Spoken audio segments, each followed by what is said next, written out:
பாகிஸ்தானில் உள்நாட்டு குழப்பம் மோதல் என்று இருக்கும்போது பாகிஸ்தானின் ஆயுதங்களை வாங்கி ஏமாற்றம் அடைந்திருக்கும் அஜர்பைஜான்.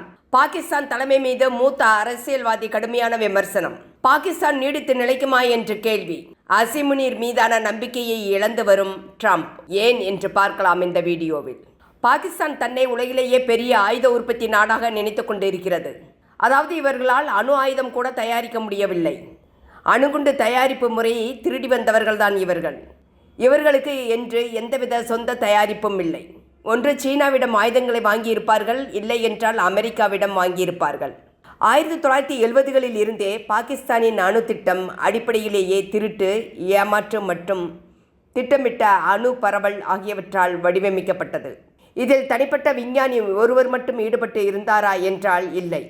நாட்டின் அரசின் தலைமை, இராணுவ அமைப்பு மற்றும் உளவுத்துறை அமைப்புகளும் நேரடியாக ஈடுபட்டிருந்தன. இந்த அணு திட்டத்தின் மையப்புள்ளியாக இருந்தவர் அப்துல் காதிர் கான். அவர் பொதுவாக பாகிஸ்தானின் அணுகுண்டின் தந்தை என்று அழைக்கப்படுகிறார். இவருக்கு பிரதமர் சுல்பிகர் அலி பூட்டோ மற்றும் ISI அமைப்பின் ஆதரவு இருந்தது. ஐரோப்பாவில் செயல்பட்ட யுரேனியம் தயாரிக்கும் ஏர்ன்கோ நிறுவனத்தில் இருந்து மிக ரகசியமாக சென்ட்ரிஃபியூஜ் தொழில்நுட்பத்தை திருடினார்.